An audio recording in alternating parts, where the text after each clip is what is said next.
Welcome back to Forecasting for Business. I'm Carlo, your host. Today we're going to look at part two of flu forecasting. You might recall in part one we said g'day, um, and we looked at Google flu trends. So I'll take you to the site and I'll just recap. Google Flu Trends maps out searches for flu around the world. As you can see, it's running around the southern hemisphere at the moment. Straight copter beauty, as we say, and you can drill down to your own country and then get a picture of what's happening in flu. As you can see, it's the peaks come off. We've got an interesting shoulder has appeared here. And we'll expect that to sort of taper off. So last thing we did, we had a look at the data. If you click download data, conveniently placed there by our friends at Google, if you highlight the whole data set, then you can right click and copy, and that will store the data, which you can then paste in Excel, and that's what we'll do now. Okay, so open up your Excel on a new sheet, and all you need to do is select cell A1, top left corner, right click, and you can just simply paste. As you can see, it's pasted the whole data set into Excel. Interestingly though, you'll find that it's pasted it all in the column A, so with each record forming a new line, a new row, but in the column A. So that's really of absolutely no use to us to be able to process this data. However, Excel conveniently provides us with a tool for doing this, and taking it out to have each of these records in their own column. That's what we'll do now. If you highlight the column and go to data, you'll find this tool, text to columns. So simply, with your data highlighted, click on that tool and you'll get the options box come up. And there's a couple of types of ways to convert your text: delimited or fixed width. We're going to go delimited, which means each data record is separated by a delimiter.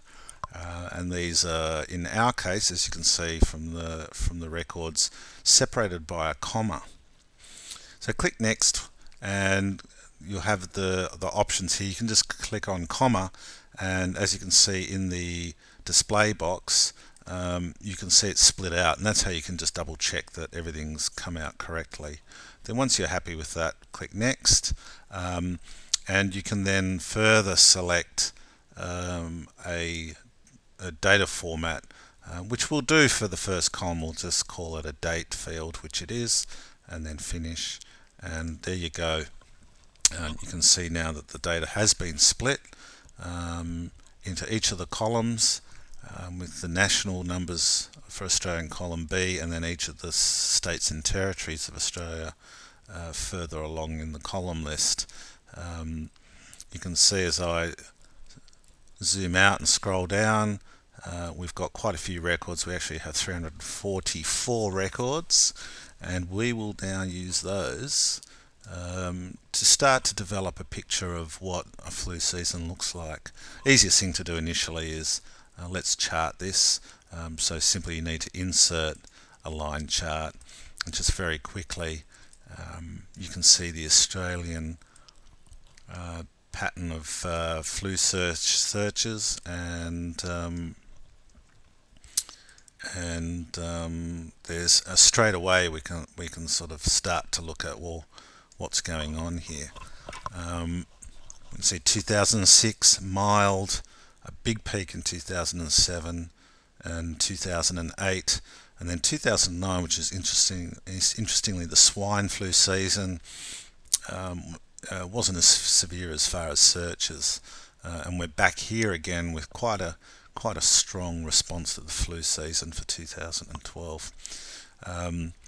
The two intermediate years, 10 and 12, very mild flu seasons, and the really really they are just the underlying volumes or demand trends that you might find due to the winter months and people's illness. So we'll leave it at this for today, and come back to you with a part 3. And in part 3, what we'll start to do is look at what can we learn from the data, how do we process the data to investigate further the type of flu season that we might see in the future. How do we characterize flu seasons, and ultimately in the end we'll look at what do we do about them. Thanks again. Would love it if you could like the video. Love any feedback you might provide, any comments, and I'll use those to help me get better at these demonstrations, and certainly if you've got any ideas of videos you'd like, share those with me as well, and come to our site at forecastingforbusiness.com.